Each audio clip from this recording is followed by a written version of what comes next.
What you been doing today, Ray? There's no telling. I'm guessing there's black on my face. Nope, guess again. They don't call him cockbeard for nothing. Oh, no! Ah! It's already dry. Oh, that's the worst.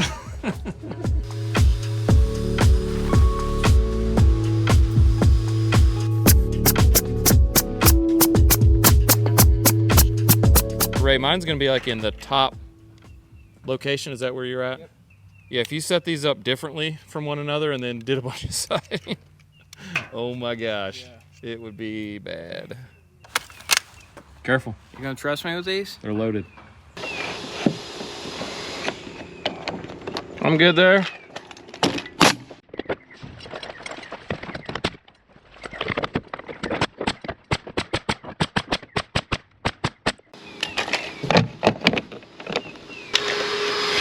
.98 tick mark. There's my piece. And I'll take the cutoff with me too.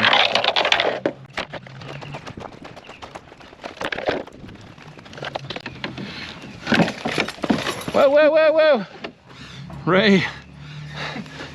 Are you recording again? Yeah. Dude, you're always getting me when I'm tripping.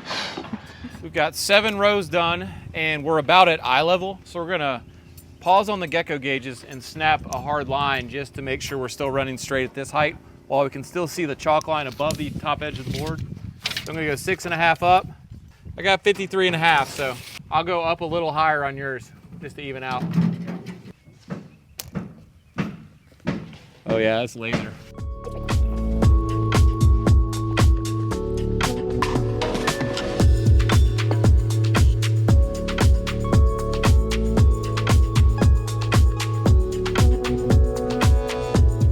Ray's coming right behind with the big stretch, getting our ends and our butt joints.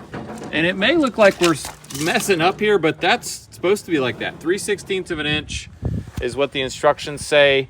And for a lot of exterior cladding, leaving a gap is really important because siding like this is gonna get blasted with direct sun, and it's also just gonna be frozen solid. So it is gonna expand and contract more than interior materials.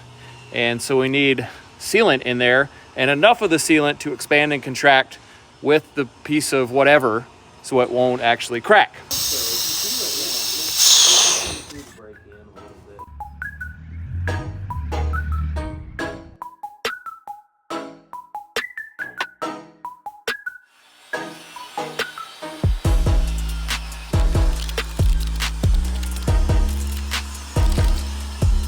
It's Tuesday morning, we're back on site, we're working on siding.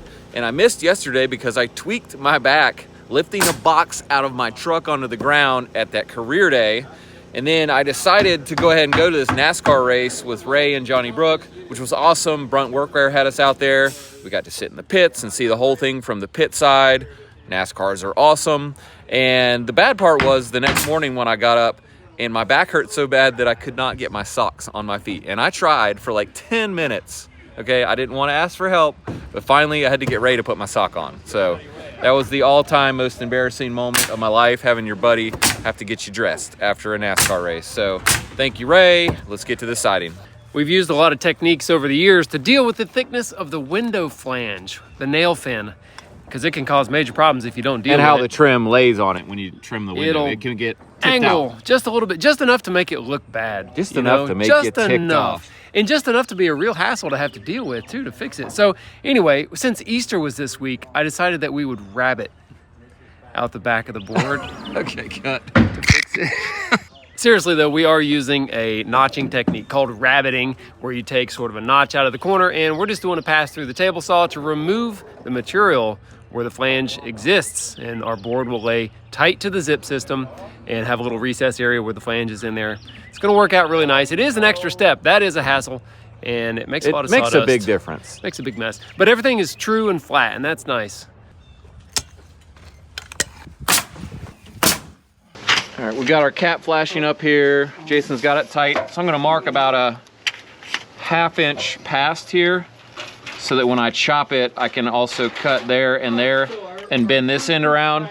You can also see we didn't bend this 90. It pitches out like a little roof that helps to keep water from puddling. It will hold our siding up, you know, about right there, so it can't sit on this either.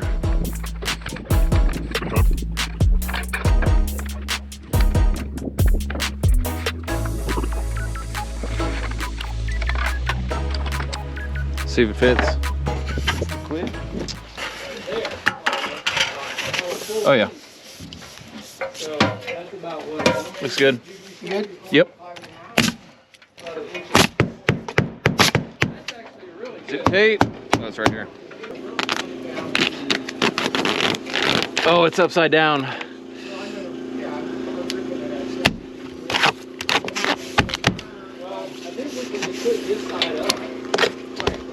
All right, then. Roll the tape.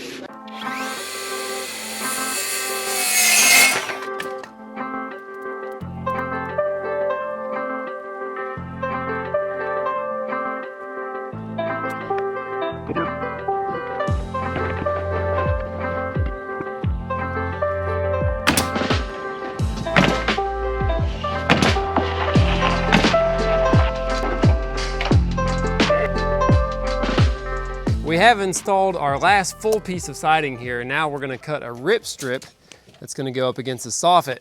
And we're gonna be nailing the rip strip on in the same location as the nails for the last full piece. And more times than you would think, you would actually hit one of these nail heads with the nails that you're using to shoot the trim piece on with. And when that happens, the nail usually curls up like a horseshoe and comes back at you and knocks a big chunk of the wood out of the face of your siding. So that's really bad. What we do to prevent that is we just mark where each nail location is, and then we just don't shoot there. Shoot anywhere but there. And that has saved us a lot of heartache over the years. And it's a pretty good little trick. It's crazy how you think that like you can just deal with pain better than anybody, and then when you're in pain, you're just like, I'm done. Yeah, for a while yesterday, I was like, forget this back pain. I'm just gonna like walk around like normal. Oh, yeah? And like, I'm just gonna like power through it, you know? Yeah. And I did that for like an hour, then I was like, yep, that was a mistake. Is that right? I think I'm just gonna sit in my truck. We're about to run under this porch ceiling, but we can't snap a line all the way through at the height of the top of the row that goes through because it's gonna run into this beam. So Jamie has measured 2 inches up from this previous row, which will go under these beams. He's gonna snap that line, and then we'll have the line as a reference to know whether we're going straight or not all the way through here and connecting to the other side of siding in a nice even way once we get around this roof. So that might be a pro tip. I think it is. Jamie thinks it's a pro tip. Reference lines, everywhere you can do them. Yep. Chalk a line. This video is brought to you by AG1, and it's just one of those things that I do to help me feel good. Another thing I do is mountain bike. I'm here at Burn Park or Chestnut Mountain today, and I do it because it's my routine. It makes me feel good mentally and physically. The same reasons I use AG1, let me tell you about it. If you're not familiar with AG1, it's an all-in-one greens powder that you mix with water and take once a day. It's a really easy way to make your nutrition better. It has 75 minerals, whole foods, source superfoods, probiotics, and adaptogens in one daily serving. It's super simple. Just a few of the many benefits from using AG1 include supporting your gut health, supporting your immunity, getting better energy, faster recovery, and even better focus. For me, it's just so much simpler and so much more enjoyable than taking a handful of pills and vitamins every morning. And even though Athletic Greens is green, it does not taste like broccoli or Brussels sprouts. I actually enjoy the taste, and I look forward to taking it every day. The bottom line here is that AG1 provides everything my body needs to be on optimal performance every day, which is what I need. So if you care about your health, I would really recommend it. Thanks to AG1 for sponsoring our video. We really appreciate it. If you use the special link down in my video description, you'll get a year's supply of vitamin D3K2, comes in a little dropper. I use it personally. You'll also get 5 free travel packs. So make sure to check that out. I think you'll really love it. Let's get back to work. Whoa! I cleared the whole thing. I cleared the whole thing. Bro, you were rolling. Nothing hurt? Nope.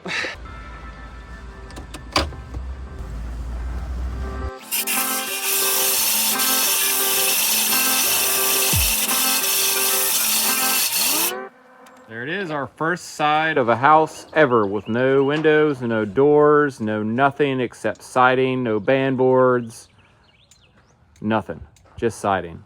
How you feel? That was everything I dreamed of, really. I kind of hate that there's windows and doors on the other sides of this house. Wow, this should be a little easier. We're gonna bounce around to the front side of this house, and since we don't have these 2 entry doors, either one of them, we're gonna hold the siding back 2 inches from the door opening so we can still install the doors easily. We just marked that with a speed square, and later we'll put the doors in. It's actually nice to not have these doors in because then the threshold doesn't get all smashed by people loading drywall in and out of here and paint and all that stuff. So we've started to tend to wait for longer, and it seems to work out better. The only bad thing is you can't lock it up, but if you lock it up, then someone's likely just gonna smash the door in to find out what's in there if you have it locked. So even if we put them in, we probably won't lock it. There's nothing in there. Do you like that little tassel hanging down in your face like that? I hadn't really noticed. You just said that. Are you serious? No. It's right in front of your face. It is. Now I'm not gonna be able to concentrate at all. I don't know why it keeps doing that. Oh. There we go. Now we're good. We've had lots of questions in the comments about this LP Smartside. What is it? Like, It's wood. what is it made of? Yes, Wood. It's wood. It's not concrete. So this stuff is aspen wood is what the chips are. It's treated with a process called SmartGuard, which protects the wood fibers all around before they compress it from fungal decay, rot, and some other stuff that would keep your siding from lasting a long time. Then the one side has this really thick primer on it, and then you nail it to the wall. It's important to keep, gaps from surfaces like roofs and seal the ends. But if you do all that, I really like it. It lasts a long time. It's light, it's easy to deal with, easy to cut. So that's what it is. I gotta also add the good things about it being an engineered wood product is that it's very stiff in all directions. Like that way, it doesn't bend or break very easily. It has no grain line that it would just want to snap on naturally because of the way it's made. And it's also not brittle like a lot of fiber cement types board. They can just kind of crack randomly, and I've seen that a lot. So it has a lot of good benefits. The cost is about the same as fiber cement.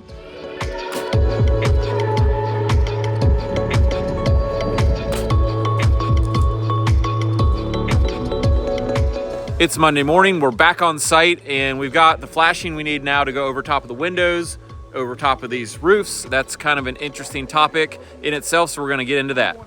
Let's get into it. Let's do something. Let's get into something. I just got back from vacation. I feel like y'all are neutral.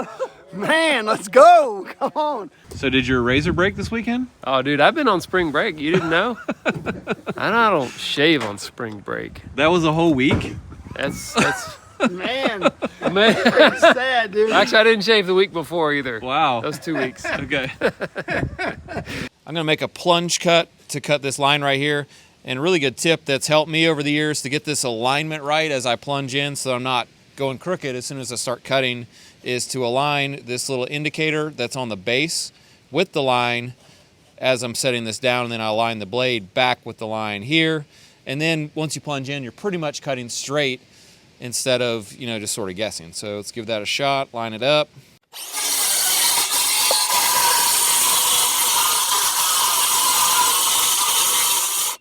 We're gonna go ahead and prime this cut. We're actually gonna do it the paint color of the house. That's the first look at that. And that's really important on these ones that are exposed to the elements that you seal them up. So the other butt ends we're doing with caulk. That's why we haven't been showing this up to this point, but we might even get 2 coats on there just so we don't have to try to cut in against that white flashing later. Yeah. Yeah, and with the paint color is gonna be terrible, so not it on that. That's Ray. That's Ray.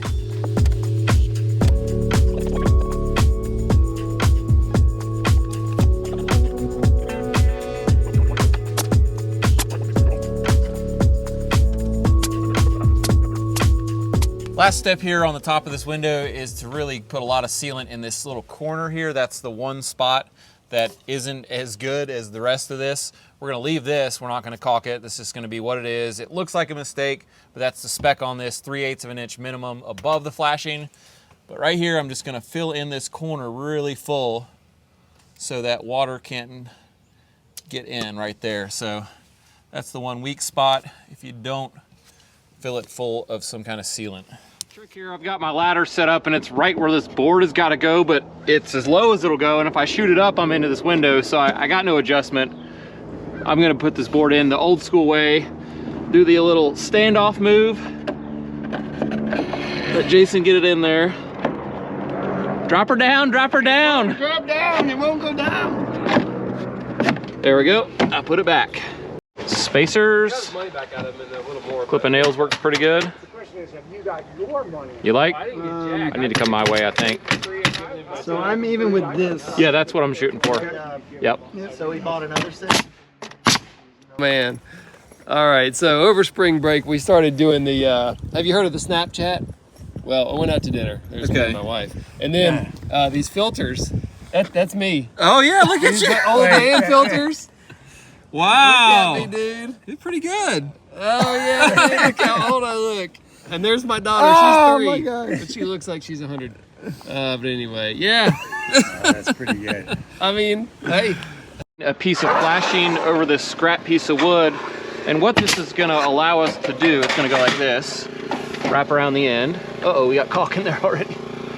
It's gonna allow us to go on up with the siding without the shingles installed, and then we're gonna be able to put this piece of flashing over top of the shingles and tuck it in up under that. See how that moves?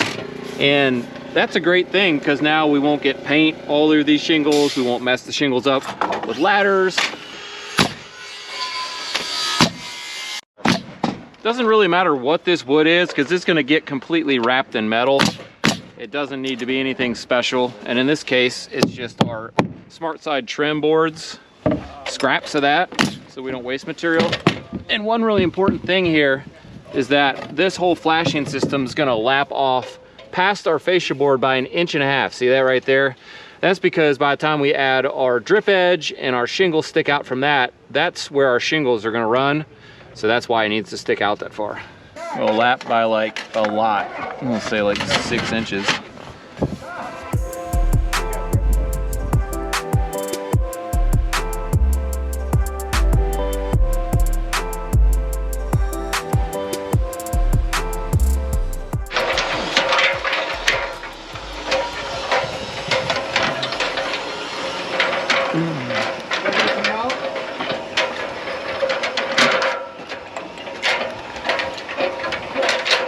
Nobody came out?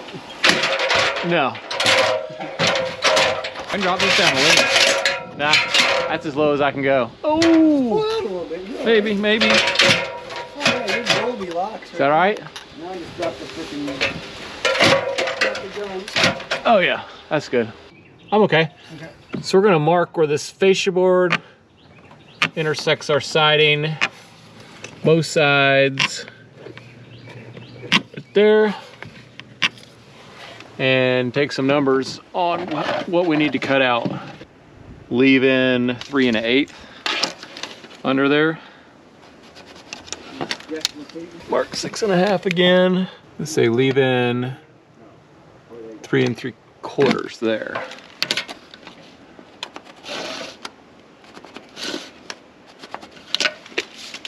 Oh, I like doing it. Hey, John, if you wanted to, you could measure what the ceilings are in there. Yeah. 1 2x4.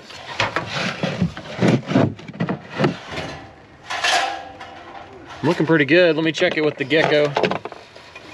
Yeah. Love working around these ladders like this. It's great. Flush the bottom. We took the number. We know if we flush it bottom, it should be good.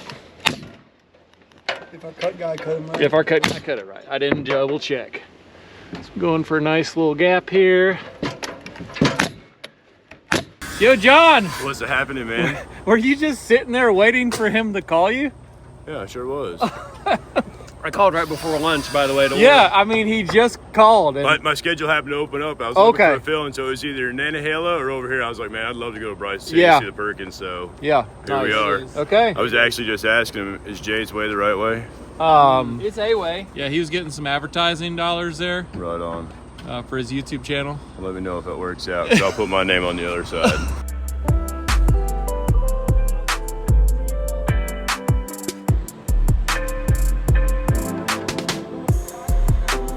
So about 58.5 on this side at 6.5 up from my siding. And we'll see how even we're running here. Ooh, 58 and 9/16, so we're looking really good.